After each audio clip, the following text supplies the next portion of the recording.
that you are operating below average, then there's a possibility that the court, about 10 weeks before the trial comes up in January. Are you looking forward to having the trial?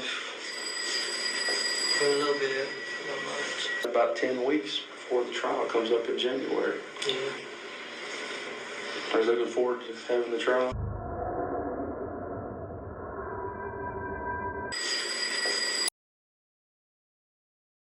For a little bit, not much. When I'm in here, because I miss my family and everything, and I just cry a lot. And then after that, I go to bed. Try to sleep.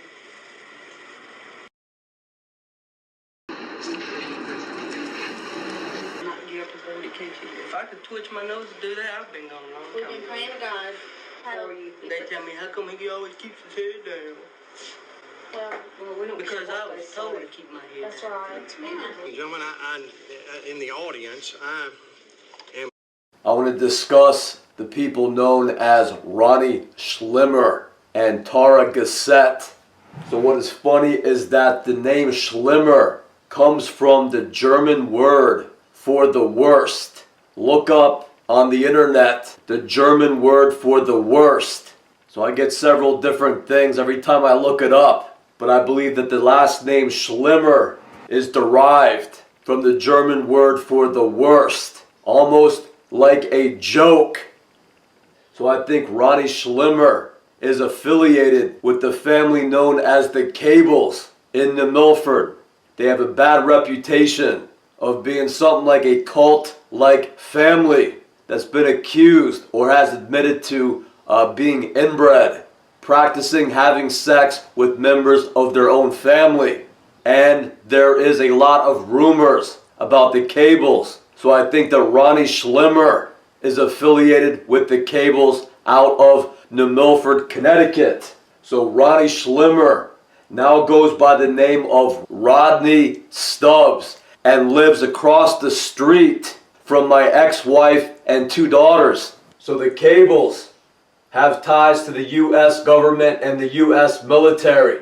So when you hear about these families that have really bad reputations in these rural towns like New Milford, where these people are known as rednecks and being basically criminals, these are the people that are controlled by the U.S. military. They were born and bred and trained by the U.S. military. And I believe that they are all involved in these illegal rituals that people call satanic rituals or satanic ritual abuse. And the truth is that it is controlled by the U.S. military through programs like MK Ultra. And their little satanic groups are actually the Freemasons. There are 2 or 3 Freemasonic lodges in New Milford. One is called the Good Shepherd Lodge. It's the Order of the Odd Fellows. And then there's also like the Veterans of the Foreign Wars. But if you look it up, there's 2 or 3 or 4 different Freemasonic type lodges up there in New Milford. Those are their clubhouses. They don't have the Church of Satan in New Milford. They have the Odd Fellows Lodge or the Veterans of Foreign Wars Lodge. That is their club. That is where they all hang out. So Ronnie Schlimmer was introduced to me by Robert Scalera.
They don't have the Church of Satan in New Milford. They have the Oddfellows Lodge or the Veterans of Foreign Wars Lodge. That is their club. That is where they all hang out. So Ronnie Schlimmer was introduced to me by Robert Scalera. And I'll have to do a different report about Robert Scalera. But I lived on the border of New Milford. I lived in Brookfield. And Robert Scalera lived down the street from me in New Milford. He went to New Milford High. And one of his buddies was Ronnie Schlimmer. And I met him when I was young, like 17.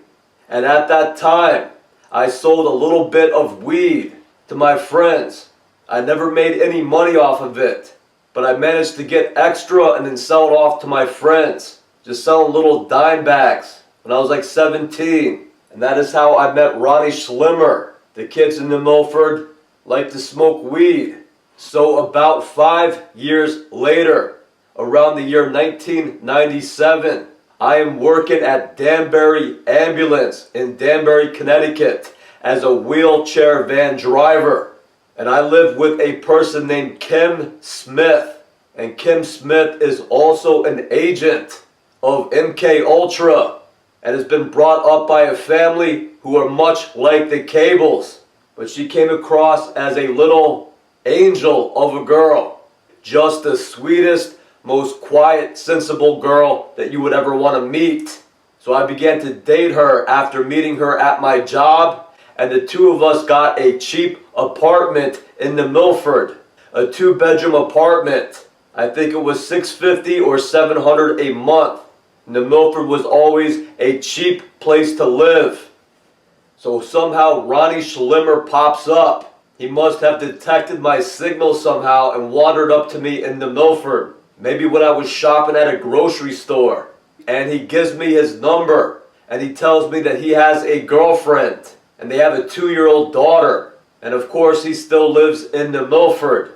He asked if I still smoke weed, and I say that I do. And he says, well, I sell it now. So here's my number. So give me a call if you ever need any weed. So one day I call him, and we agreed to meet in New Milford. So I just worked an 8 or a 12-hour shift at Danbury Ambulance. And I drove back to New Milford, and I met Ronnie at a gas station at a certain time. And I walk over and I get in his car. And he's sitting there holding a 40 ounce of malt liquor that he just bought. And he says, so much has happened since I last seen you 5 years ago. And he said, I started going to Waterbury to cop drugs. And I was the only white boy on the hill with the balls to sell drugs. I don't know if it was cocaine or weed up on the hill in Waterbury. So he was the only white boy up there. And then one day the kids over there did not like him there. And so they jumped him and they pistol whipped him. And they stole his money and his drugs. And then he looked at me. So I just come from a 12-hour shift. And I said to him, well, that sucks. I'm sorry to hear that. But I just got out of work. I had a 12-hour shift. So I really can't hang out and shoot the breeze too long. So if you don't mind, I'll just buy that weed from you, and I want to take off. I want to get home. I haven't took a break from work for a long time. I'm kind of tired. So he looked a little bit upset with me saying that. It looked like he had his beer there and he was ready to start drinking and just hanging out. And I just wanted to buy the weed and get home. I had a long day. So I said, you know what, this weekend or one weekend we'll have to get together and have a few beers. But I can't hang out too long and talk to you. So after that, we hung out a few times. And we were drinking beers. I think we had a few beers at my house. And then we drove over to his parents' house where he was living. And I met his mother and his father. And his girlfriend named Tara Gassett.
And then we drove over to his parents' house where he was living. And I met his mother and his father and his girlfriend named Tara Gassett. And that's spelled Gassett, something like that, Gassett. So they had a 2 or 3 year old daughter, and they had a crib in their room. They had a small room there. And Ronnie Schlimmer's dad looked nothing like him. It did not look like that was his father. And his father seemed to be in a bad mood when I met him. And his mother did not look like Ronnie Schlimmer either. They both had dark hair and dark eyes. And Ronnie had blondish hair and blue eyes. He looked kind of Irish or German. And his parents did not necessarily look like that. So his mom was a heavy lady. And she was waddling around the kitchen when I was there. And I don't think she even looked up when he said, "That's my mom." I said, "Hello, how are you?" And she kind of glanced up and just kind of walked away. But I do want to say they did have a 2 or 3 year old daughter named Mariah. So Ronnie Schlimmer, I realized pretty quick, acted kind of dumb. Some of the things that he said were just dumb. And I began to realize that I did not like this kid. It was like a block, a communication block between us. Just some people you cannot communicate with. It was like we were on separate wavelengths.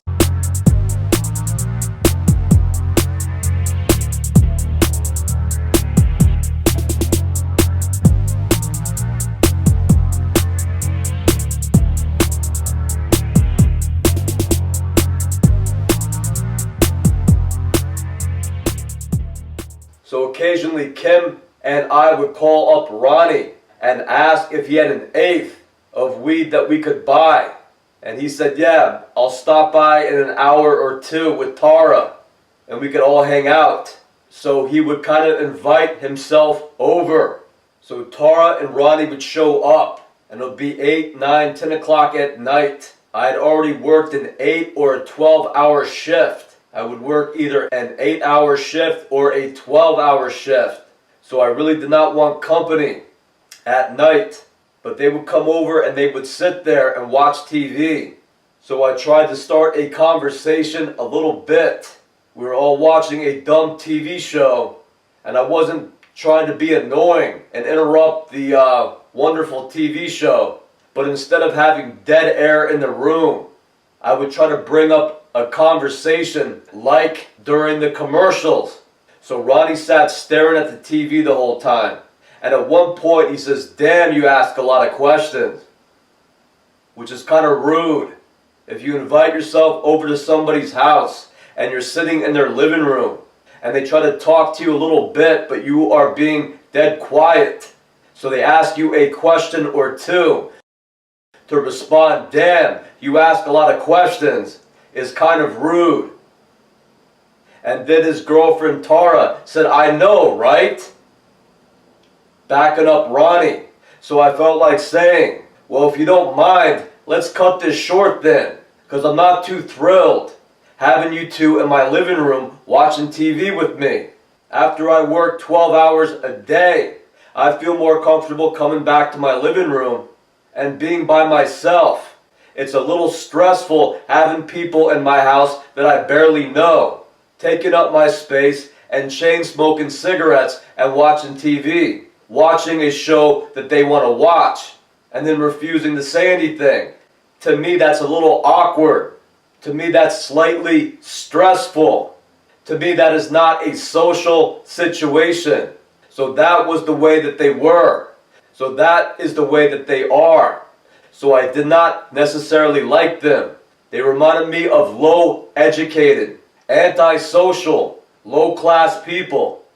So Ronnie one time was bragging. To give you an idea of some of the dumb things that he would say, I called him up one day and he did not have weed. And he said, "Well, I got Tara with me and Mariah.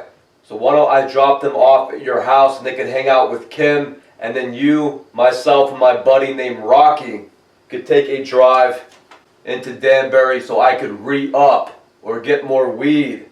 And so he was bragging as we drove into the nearby city of Danbury. And he was saying, yeah, I used to sell a lot more weed than I do these days. After I would bag up all my weed, I would have a room full of dimes. I would have a garbage bag full of dime bags. And I would sell them for 3 dime bags for 20 bucks or 5 dime bags for 40. Ronnie Schlimmer was just a man when it came to selling dime bags. So if you do the math, if you buy 3 dime bags for 20 and you do that twice, you get 6 dime bags for 40. So to say that you sell 3 dime bags for 20 or 5 dime bags for 40 kind of suggests that you're dumb or that what you're doing does not make too much sense. Usually if you have more money, people try to give you a little bit more weed, but not in Ronnie Schlimmer's world. The truth is that I think that he was just making it all up. And Ronnie Schlimmer was kind of a dumb kid. So we get to Danbury and he goes to a housing project on Main Street. And I forget the name of the housing project. And it's just a ghost town that night. Nobody's hanging out at that housing project. So Ronnie pulls up into a parking space and he gets out and he knocks on one of the doors. And I don't know if he speaks to somebody or not. I forget if somebody opened the door or if there was just nobody there. But he comes back and the guy's not around. So then we drive around Danbury to a few different other spots. And I kind of wonder why he would come up with these plans for me to go with him to re-up when he's not even sure if he's going to get the weed or not. So it just seems strange, everything that he's talking about. He doesn't make any sense when he tells you what he charges people for weed. His pricing is off. And then he goes into an apartment complex, a low-income apartment complex, and the people aren't there.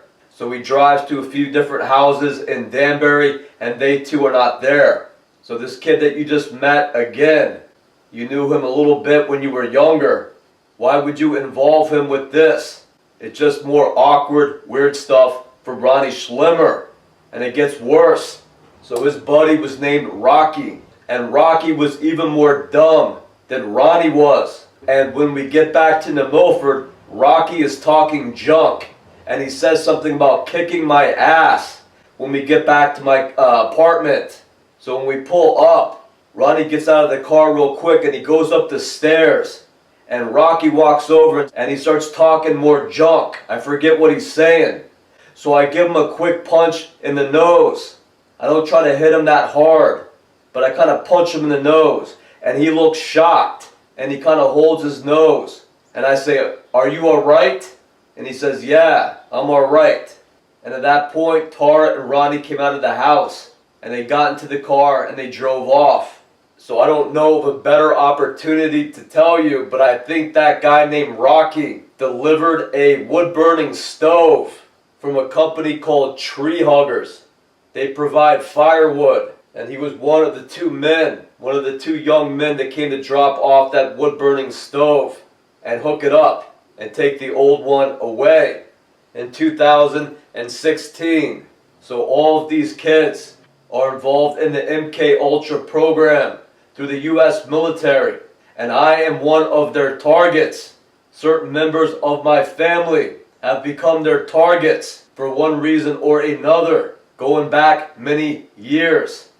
So Ronnie and Tara then get an apartment, and I think that apartment is in Gaylordsville, Connecticut. It's a funny name for a town, Gaylordsville, and it's just outside of New Milford. It is also a very rural area, and they rent the upstairs of a house. And they invited Kim and I to go see their house, their new house that they're rented.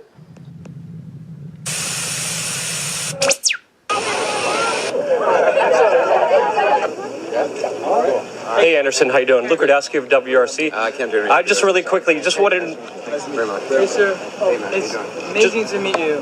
just wanted to know what you think of German reporter Off Ote, who said the CIA bribed him and extorted him to publish news stories. Have you ever heard of Operation Mockingbird, Anderson? Operation Mockingbird, Mr. Anderson? So Anderson, what influence do you think the CIA has when it comes to mainstream media? Dude, you're being just ridiculous. I mean, it's time. It's time to ask really the hard questions, because there is a Western pro-government slant when it comes to mainstream media. We see that when we see coverage of Putin and Assad, but not coverage of the human rights violations in Saudi Arabia. Have you ever heard of Operation Mockingbird? Operation Mockingbird. Have you ever heard of the declassified CIA program? Are you silent about this because of your CIA past, Anderson? Is it because you were in the CIA during college, Anderson? Can we get just one statement from you? Just outside of New Milford. It is also a very rural area, and they rent the upstairs of a house, and they invited Kim and I to go see their house, their new house that they're rented. So when we get there, it looks like a nice house, and they rent the upstairs of that house, and I could see that somebody else's car is parked in the driveway, so their neighbor is home downstairs.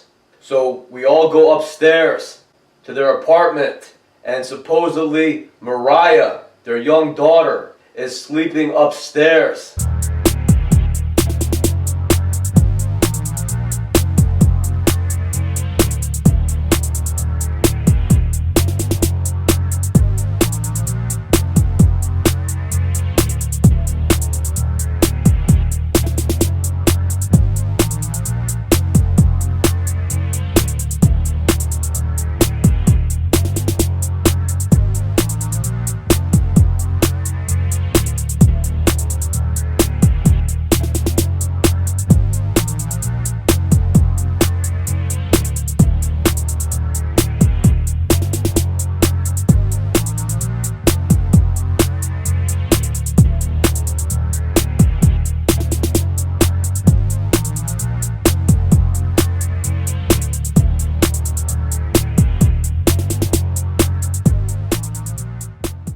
And supposedly Mariah, their young daughter, is sleeping upstairs.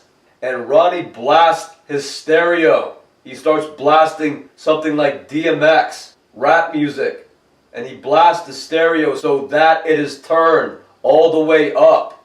So we're sitting there in his house with the music all the way up. And he rolls a blunt. And we're passing a blunt around. So I kind of lean forward and I say to Ronnie, can we turn the music down a little bit? And he says something like, what, you don't like DMX? And I said, well, it's a little late. I said, aren't your neighbors going to call the cops? And what about your daughter upstairs? And he says something like, oh, she sleeps through it. And the neighbors never complained. So that music cannot be more loud. So this is the type of idiot that will move into your apartment building and turn the stereo all the way up and leave it cranked up for hours on end. It wasn't just loud, it was blaring. It was killing my ears. So probably his neighbor downstairs was a nice person, and Ronnie was employed to drive them crazy. So later in my life, I lived in a few apartment buildings and had neighbors like Ronnie Schlimmer that wouldn't just turn their music up a little bit from time to time when they liked a song, but would blast the music almost to harass people in the building, almost to show that they have absolutely no concern for any of their neighbors. And this is done by men like Ronnie Schlimmer, also known as Rodney Stubbs. Just these dumbed down, half-wit idiots from the Milford, Connecticut. So let me mention now that Rodney is probably a good name for Ronnie, in case he ever forgets his new name and tells people his name is Ronnie when they ask him, and they say, what? Oh, Rodney. So when the military picked Ronnie Schlimmer's new ID, they said, let's give him a name that kind of sounds like his old one, in case he screws up and tells people his old name, which is Ronnie. They picked the name Rodney for him. So this is the type of man that does well in the U.S. military. This is what they're looking for. I'm the type of guy that they all detest and hate, and this is the type of man that they all like and they promote. this is what you're dealing with.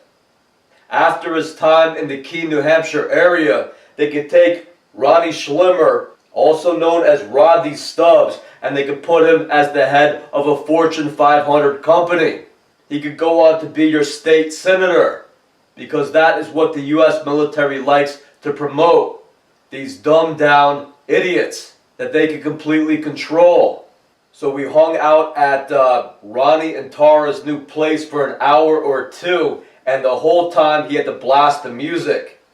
There is just no point for a conversation with Ronnie and Tara. They don't have anything to say anyway. There is just nothing there. There is just nothing there to communicate with. These are just empty, broken people brought up by some intergenerational, satanic community in New Milford, Connecticut. So I remember feeling sorry for the people downstairs. And I remember wondering why the music does not bother their daughter, who was sleeping upstairs. So then after a certain point, maybe like a month later, I walk in. I come in from work, and Tara Gassett is sitting there on the couch next to Kim. And Tara Gassett has Mariah with her 2 or 3 year old daughter. And I remember that she is looking at a fish tank. And when I walked in, Mariah must have said something to me, but I didn't hear her. I didn't focus on Mariah. As soon as I walked in, I looked at Kim and Tara. And Kim says, "John, you're being rude." And I said, "How?" And she says, "Mariah's talking to you." So I looked at Mariah, and she says, "Fishy." And she's pointing at the aquarium. And I said, "That's right. I got a lot of fish in there. Which one is your favorite?" And she just is pointing at the fish. So Tara and Kim go on to tell me that Tara is having trouble with Ronnie, and that Ronnie started dating a girl, some fat girl, and he brought the fat girl into their new house and has kicked her out, so she has nowhere to go. So both Kim and Tara are hoping that she could stay in the spare room. We had a 2-bedroom apartment in New Milford, and we were not really using one of the rooms. It had a couch that pulled out to a bed, and it had a desk in it, but that was it. So they wanted to know if Tara could stay at the apartment for a little bit. So I said, I guess. I was a little confused about it, but I agreed to let her do that. So I think I go out with my friend. I think my friend comes and picks me up, either that day or the next day. And when he drops me back off, I see that my car is missing. And I go upstairs, and I'm surprised to see Kim there. And I said, "Where is my car?" And she said, "Tara had to borrow it." And I said, "You let Tara borrow our car?" And she says, "Yeah, she had to go see her mom. She borrowed our vacuum too." So I said, just yesterday, she was asking if she could stay in the spare room. And one day goes by and she's taking my car and our vacuum cleaner and taking off to her mom's place. And Kim says, yes. And I said, well, don't you think that's rather obtrusive?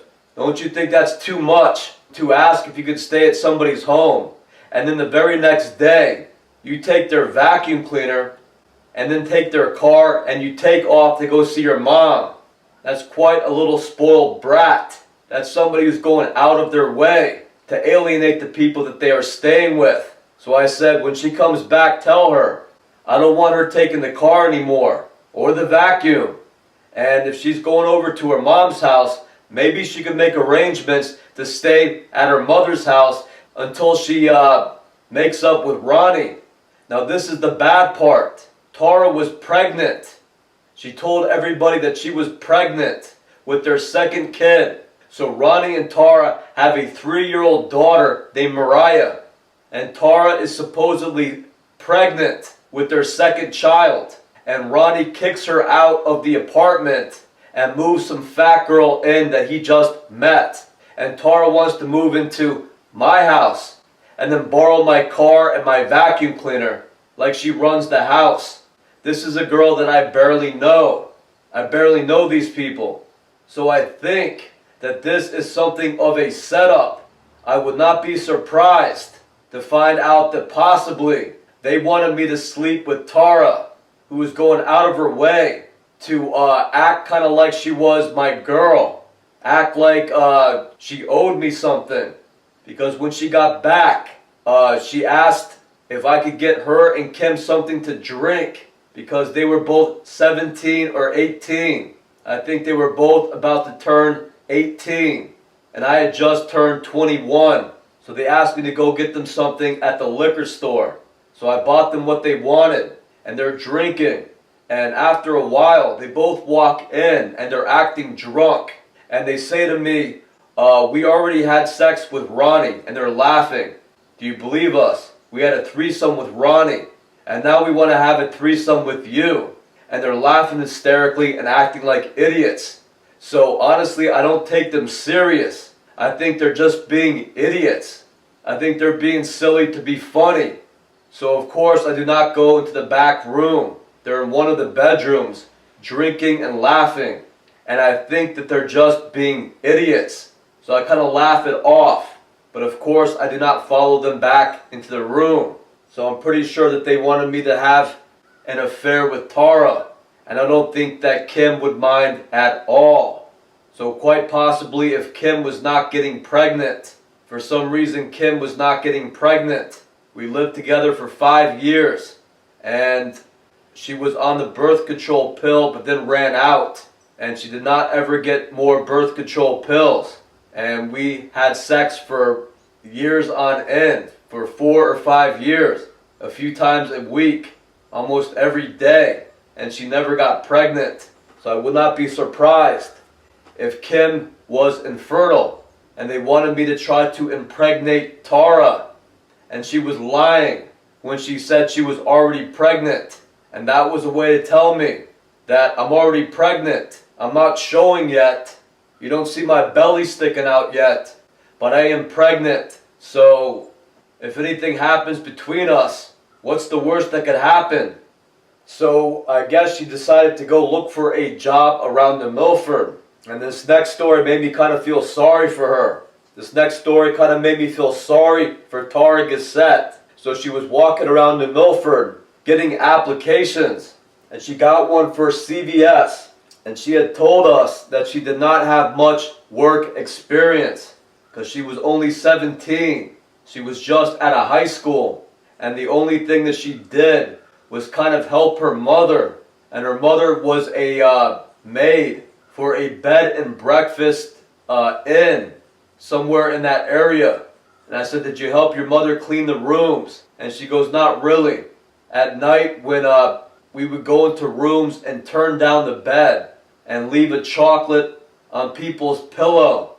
So I guess that's what they do in some fancy hotels or inns. And so I guess that Tara was kind of young when she was given that job to do by her mom. So I thought it was kind of cute. So I was leaving for work one morning and I seen an application left on the counter for CVS. And it said her name on it. It said Tara Gissette and her address and her phone number. And under work history, it said something like, you know, Jacob's Inn in the Milford, Connecticut. And job description was putting chocolates on people's pillow. And she misspelled pudding. Instead of spelling it P-U-T-T-I-N-G, she spelled it P-O-O-T-I-N-G. Putting chocolates on people's pillow. So I told her the next time I saw her, you misspelled pudding. And you gotta try to embellish what you did over there to impress who you're getting a job with. You gotta write housewarming or reception or something at that inn. You just can't write putting chocolates on people's pillow. You gotta kind of make it sound a little bit more professional than that. So after a while, I said to Kim that she's really gonna have to leave. She's gonna have to go talk to Ronnie's parents and her mom and try to clear this whole thing up. If she's pregnant with Ronnie's second child, Ronnie can't be living with some other girl. This is just crazy. So they're going to have to come to terms with their relationship because this is not working. Now that I think about it, I think that what aggravated me was when she took the car. And that kind of pissed me off. And I said that you have to tell your friend that she's going to have to make other arrangements. This is just kind of disrespectful. That she thinks that if I let her stay here, she also has access to my car and my vacuum cleaner. So I told Kim that before I was leaving for work. And I said, just tell Tara that she could stay for another night or two. But she's going to have to figure out what she's going to do. This can't be a permanent thing. So when I got back from work, Kim said she already left. So I think that this was a plan by the U.S. military involved in MK Ultra to get Tara Gassett pregnant, to get me to have an affair with Tara Gassett, to kind of pull me into this group. So this is what the Freemasons do. This is what the U.S. military does. This is how they create problems for people in the U.S. I don't know how many young 21-year-old men who have their own apartment and a young 18-year-old girlfriend, and she has her little friend stay over who is also 18, and they are both very cute, and her boyfriend is cheating on her, she says, and it's just cool with them when they get drunk and they're making suggestions. I don't know how many young men would give in to that, and then that may be when the game starts. All of a sudden, if she does get pregnant, then it would be my kid that she's bringing into this cult. It's not going to be Ronnie Schlimmer's kid that she gives birth to. It'll be my kid.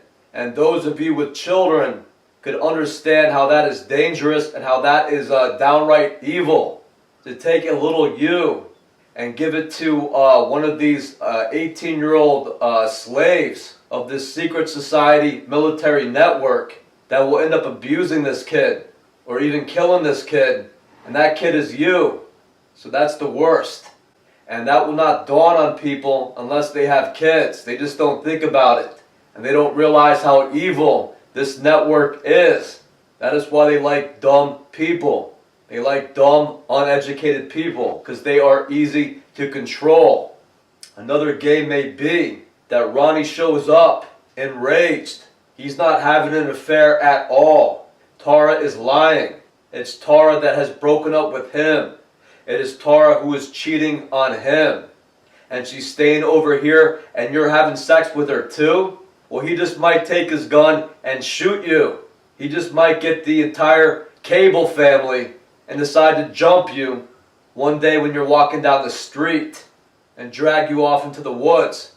So that's something these people will do to give them cause to do that. That's something to stir these idiot rednecks up into a frenzy to think that's why they have permission. They have an excuse to attack you. That is a big part of their secret societies. If you're a pretty good dude and you get along with these kids and you don't give them any problems, they really don't have an excuse to bother you. So they want to play one game after the next to give themselves an excuse to call you an asshole. That is what they say. That guy is an asshole. So if you have a whole group of these low IQ idiots under the control of the U.S. military, that may be all they need to stir them into a jealous rage. You to do something like sleep with one of their girlfriends. That may give the Cables a reason to all try to attack or abduct you. Ronnie could go call all his 40 and 50-year-old weird older brothers and fathers. And 20 or 30 of these guys could all jump you. Because that is what you're dealing with. People think that the Freemasons, people think that high-level military agents, like in the CIA, people think that the feds and the government are something like the wise men. But nothing is further from the truth. The majority of these people are dumb. Many of these people are into incest. That is a big part of their child abuse, abusing their own children. So some of you may have heard, in the Illuminati, they don't like the middle class. They don't like regular people. They like the elite upper class, the rich 1%. And the rich 1% favor what? the low IQ, uneducated, lower class. The truth is this: that group is one and the same in their cult, in their military cult, in their Freemasonic military cult. They're all like that. They have Ivy League inbreds now that cheat their way through the Ivy League. Some of them are just handed diplomas from prestigious colleges. You have low IQ, inbred rednecks acting as senators, acting as federal agents, acting as media personalities, acting as executives on Fortune 500 companies. The truth is that it's just an act by this military religious cult that only cares about one thing. They find people who do what they are told and who do not give them any problems. They do not like people who think for themselves, who have independent interests, who want to do things on their own, who have ethics and morality, who know how to tell them no, who make the right decisions. They don't like those people. They can't control those people. They like people that are idiots and who make the wrong decision and who are addicted to drugs and addicted to alcohol and have no control over themselves when it comes to sex, who have no control over themselves when it comes to not eating so much. That is another huge part of their network. Legions of gluttons, legions of obese people. So when the military cult takes over your government, takes over your media, takes over all the corporations and businesses, they favor the very worst. That is who have been always the easiest to control. That is why they always attack the middle class, the regular, educated people with a little common sense and ethics. That is who is under attack by the legions of the Cables and the Smiths and the Stubbs, the low IQ, inbred, redneck trash. So after Tara left, I told Kim, try not to call Ronnie anymore. I knew other people that sold weed, and I said I'd rather just get it from them than get it from Ronnie, because there's always some weird drama going on. So this is not the actions of normal people. This was not an old buddy from high school. I met him a few times when I was 17, but he was a friend of Robert Scalera's. Ronnie Schlimmer was never a friend of mine. So when I met him again when I was about 21 years old, when I moved to New Milford in 1997, I barely knew the kid. So this is not normal behavior from somebody that you barely know. So I told Kim, if you could help it, just don't call them up anymore. I don't want any more drama from them. I kind of got a bad feeling from them. And whenever they would hang out with us, they would have nothing to say. This kid would invite you over to just blast the music as you sat there in his living room looking at each other.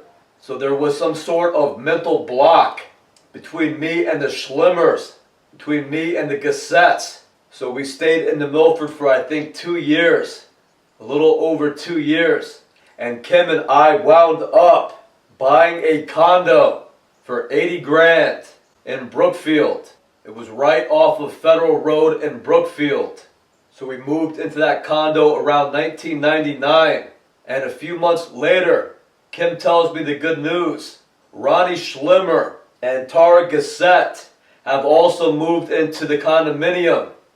And they are given a unit for free because Ronnie is now the new maintenance man at our condo complex. So I think that he does the plowing and takes care of the lawn and the grounds at the condo complex.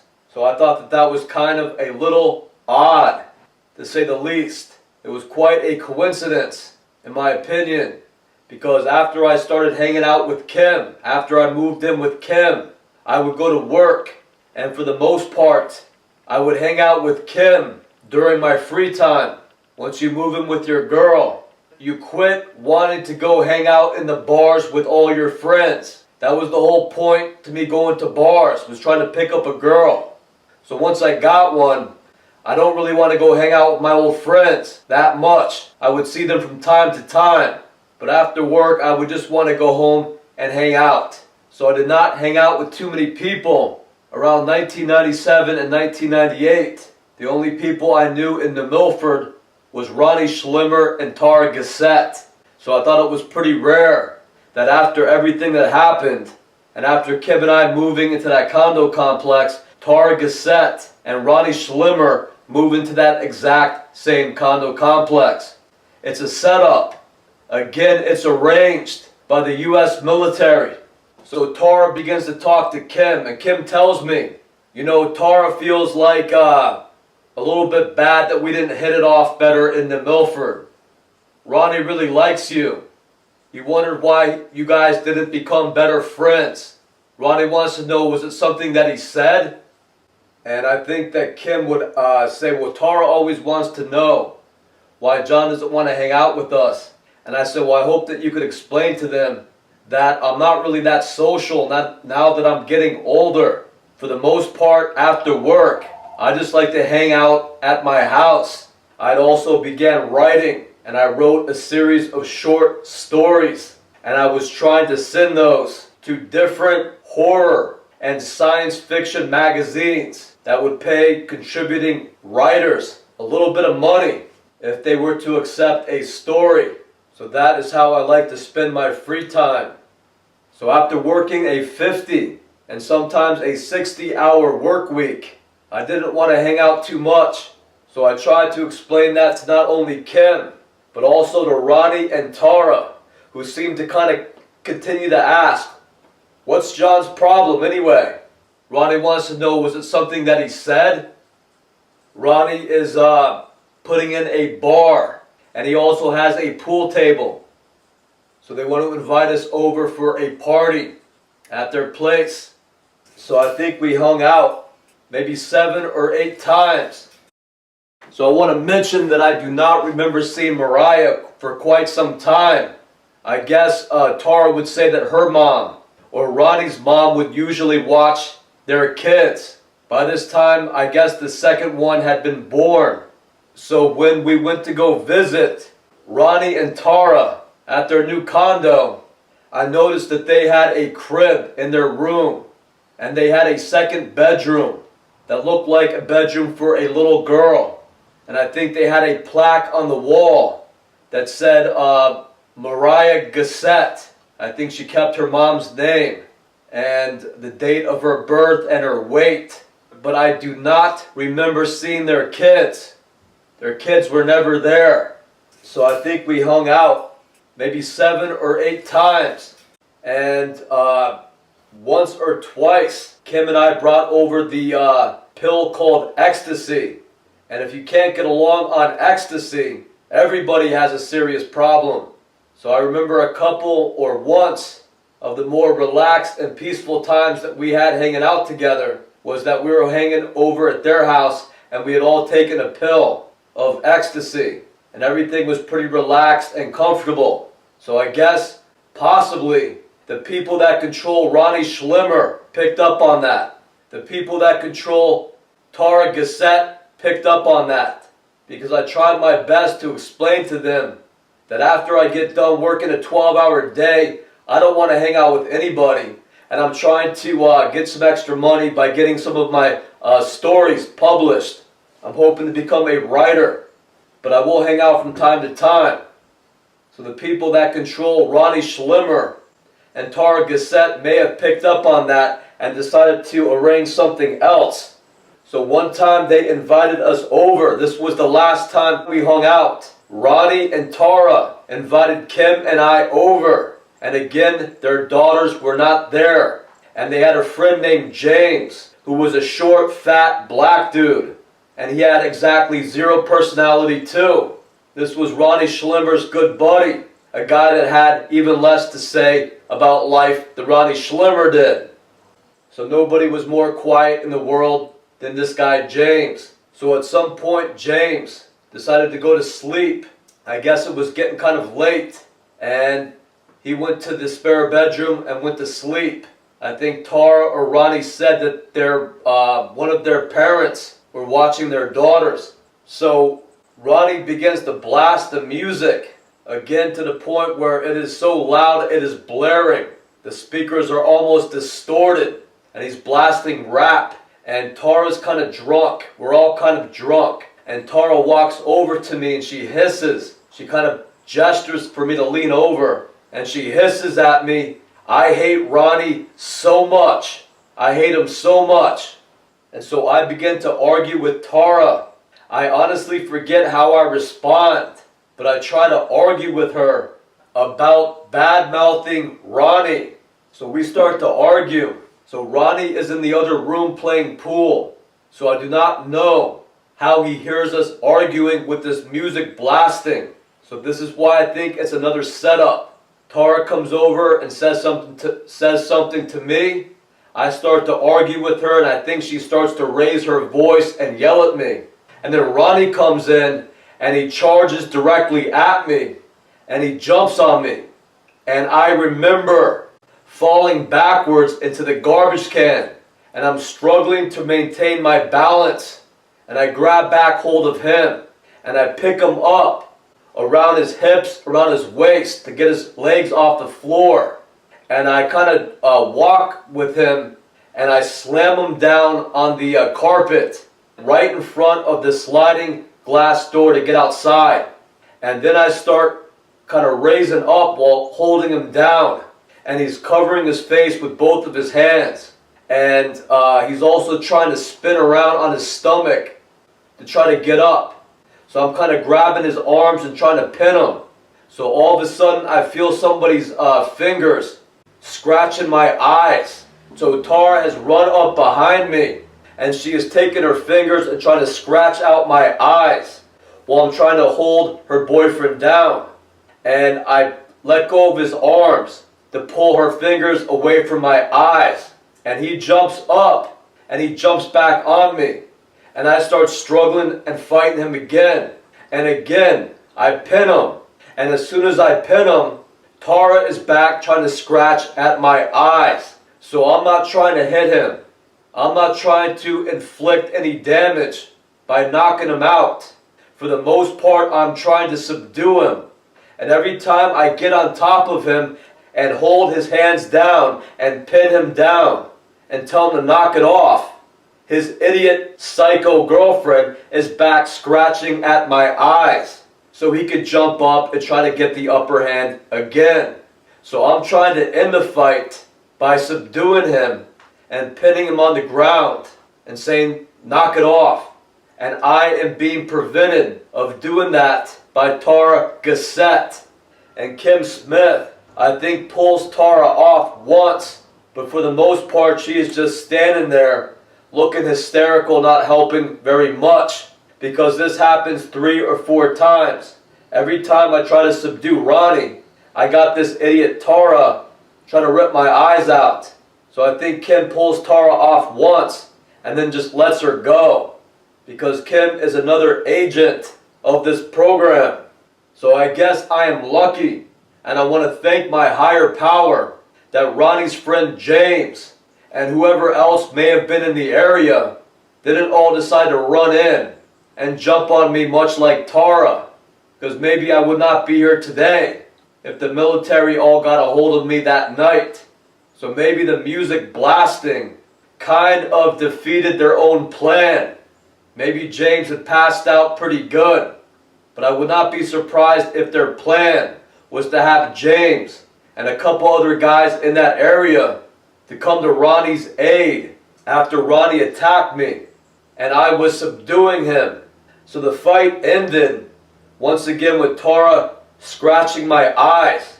Ronnie rolled to his feet, jumped up, and then the two of them both jumped on me. And I fell backwards against a wall. And I fell into a sitting position. And both my legs were outstretched on the floor. And the funny thing is that Ronnie was sitting on one of my knees, like pinning my right leg. And Tara was sitting on my left leg, kind of pinning my left knee.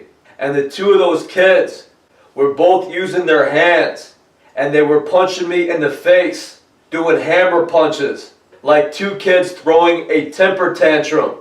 They were both beating on my head, and they had me pretty good because I was pinned against a wall, and my legs were outstretched, and they were both sitting on my knees, like two little demonic kids, punching me in the face with these hammer punches.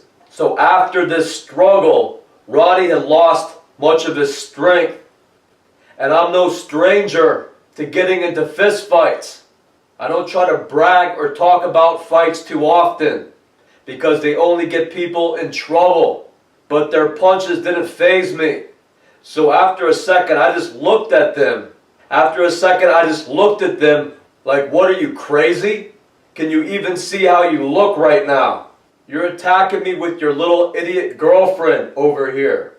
You look like two little monkeys, both sitting on my lap, punching me like little kids. And they both look so ugly. Tara looked like a rat. For the first time I noticed, she looks pretty ugly. She looks ratty. And her boyfriend Ronnie looked like a little monkey. And I kind of look at them like, what are you, crazy? Your punches aren't even having an effect on me. I'm just looking at them. Their punches didn't hurt. So I'm trying to knock their arms down, but I'm just looking at them like they're crazy. And Ronnie recognizes my look. He is not intimidating me. He is not hurting me. I am no stranger to getting punched in the head. So he jumps up and he runs into the other room. And Tara also jumps up. And she is hysterical. She is just the most hateful, bitter little creature I've ever seen in my life. So I walk out the sliding glass door and I start walking back to my condo. And Tara and Kim begin to follow me. And when we get down to my condo, I see that Tara is with Kim. So I start to walk toward Tara and I say, go back up to your house. Go back up to where you live. And Tara does something weird. Tara acts like she is excited and turned on. And she tries to kind of walk off toward the woods. There was a section of woods to the side of the condo. So she acts like she is excited and turned on. And she wants to kind of lead me on a little chase toward the woods. Like she is walking behind me. And when I turn around and I point, you, go on home. She is like smiling. And she acts like she is running, but she is kind of jerking back and forth. Kind of like a little animal playing a game. Like, I dare you to chase me. So this is her program. And she wants to go running off into the woods. So this is like a mating game for her. Or a game to get me in the woods where I could get attacked again. So again, I'll say this is some sort of mating game for the cables and the people who have taken over your government and your economy. This is their mentality. This is what they are. It is animalistic what they have become. These are not the actions of men. These are not the actions of women. These are not the actions of human beings.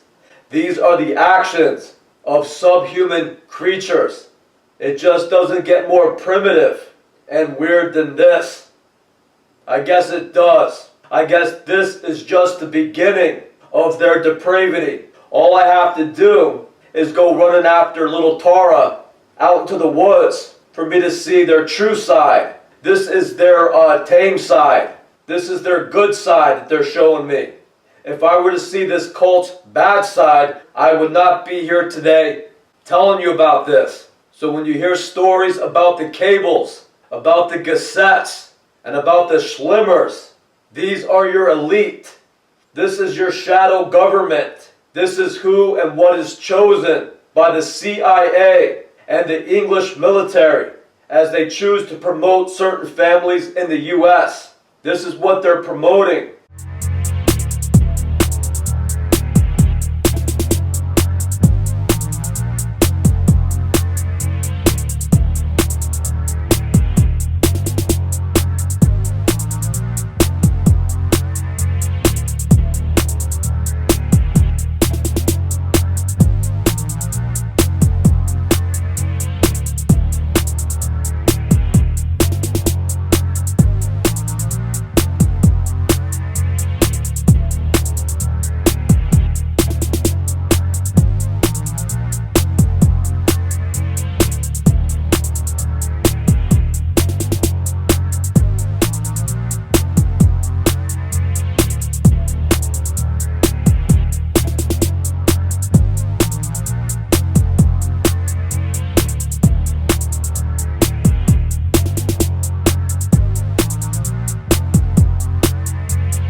Now in 2021, Ronnie Schlimmer is my ex-wife's across the street neighbor, now going by the name of Rodney Stubbs.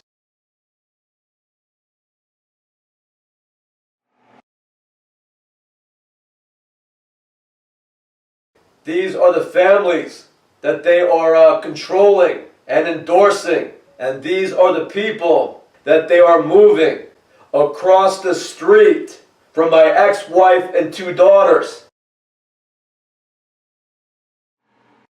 And this person named Ryan Reynolds, also from the Brookfield, New Milford area, is also acting as Rodney Stubbs. They have 2 or 3 or 4 different individuals, all saying they are Rodney Stubbs for one reason or another.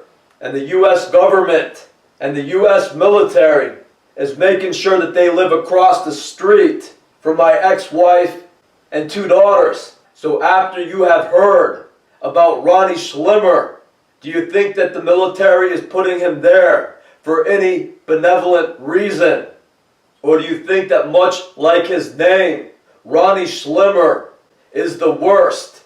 So the military loves him, and the Freemasons love him, and the English government love him as they attack me and promote him.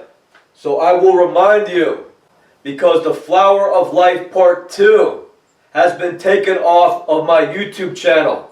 It has been flagged by an unknown person who I guess is Ryan Reynolds. I'm going to guess Ryan Reynolds has flagged that video because I am invading his privacy. And he's gotten the Flower of Life Part 2 removed that discusses a group of people including Ryan Reynolds. So this is a guy who spends his life. This is the guy whose career encompasses invading my privacy and invading my family's privacy. And he's flagging my videos that mention him on YouTube. He is moving wherever I move. And he now lives across the street from my ex-wife and 2 daughters.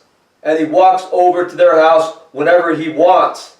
And him and his group go out of their way of giving me a bad attitude when I go over there to visit, and to make sure that Rachel stays separated from me while she's surrounded by men like Ryan Reynolds and Ronnie Schlimmer and Laura McCafferty, now going by the name of Jill Stubbs. So can anybody guess why these people may want to keep me separated from my ex-wife and 2 daughters while surrounding her with people like Ronnie Schlimmer, Ryan Reynolds, and Laura McCafferty? Could anybody guess? So as mentioned in the Flower of Life Part 2, Ryan Reynolds said something pretty weird to me one day. There was a group of us kids in our mid-20s hanging out at Ryan Reynolds' house. I'm losing my voice. So we were hanging out at Ryan Reynolds' house one night, and the subject of Mike McCafferty came up. And as far as I knew, Mike McCafferty died about a year before in a car accident. And Ryan Reynolds looks at me with an evil light in his eyes. And he says, I heard that Mike McCafferty was crawling around on the ground, on fire. And I looked at Ryan Reynolds and I said, how did you hear that? Who told you that? And he shook his head and he appeared to get kind of scared or nervous about what he just said. And he snapped his head away and he said, oh, nothing, I forget. And the subject was dropped. So as far as I knew, Mike McCafferty died in a car accident on the Sawmill Parkway in New York State. There is an obituary on the internet that I found, but there is not any type of police report or media coverage that you could find on the internet that talks about a car crash on the Sawmill Parkway where a man has died. So I don't know if they would write about that. I don't know if that would be considered newsworthy in that area. If there was a car crash that killed somebody, I don't know. But there are no details other than this obituary about Mike McCafferty's death. That and Ryan Reynolds' admission that night.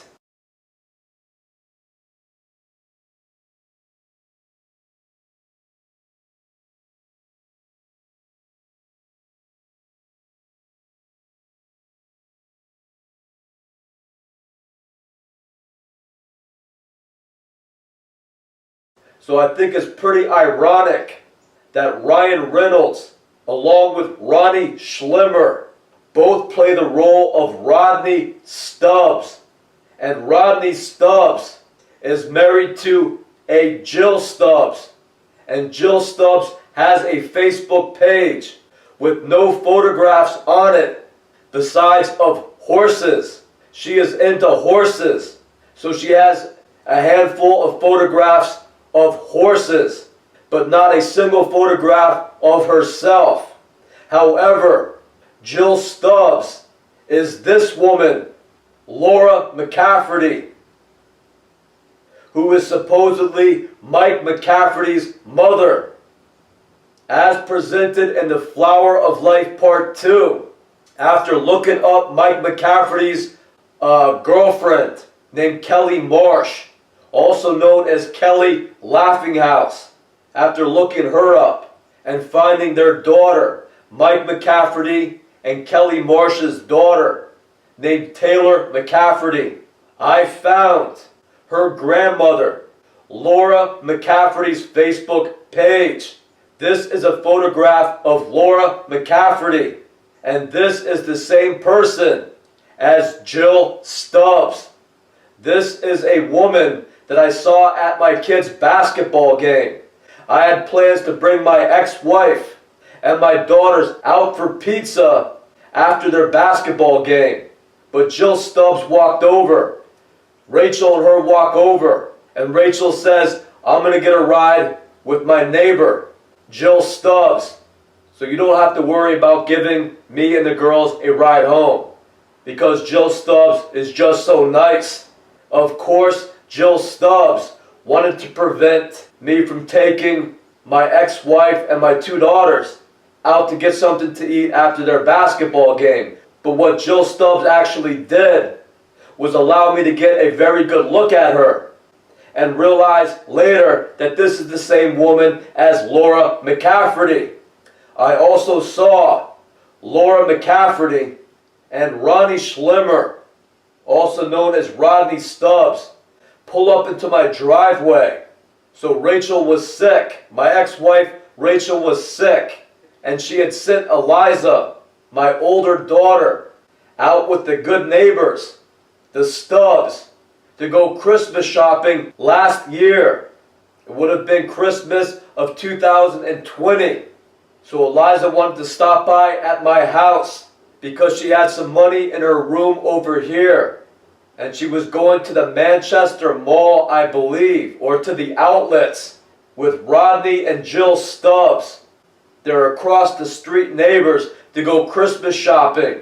So the Stubbs pull up into my driveway in a truck with my daughter Eliza in the back seat. And I walk out to meet them. And again, I get a very good look at Jill Stubbs. And she is the same woman as Laura McCafferty, Mike McCafferty's mom, and Rodney Stubbs. And Rodney Stubbs that day was this individual shown in this picture.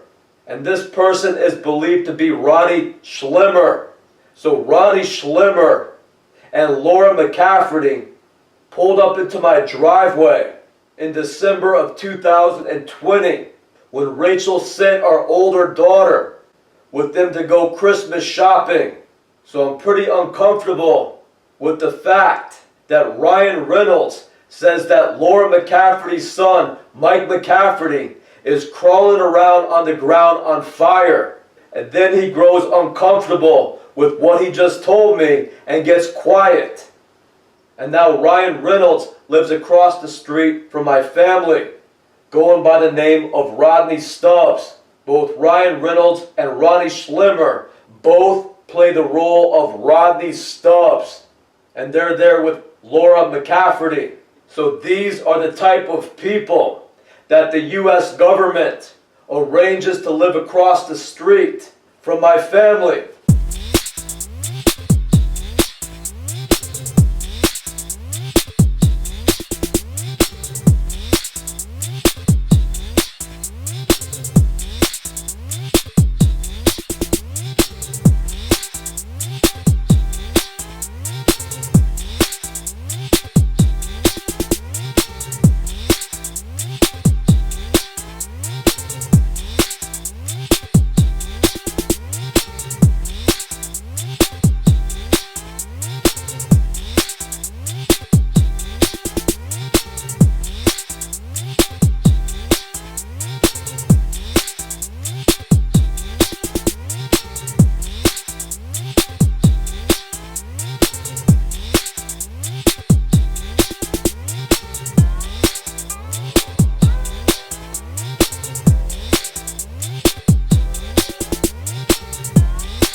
happy live stream Eve.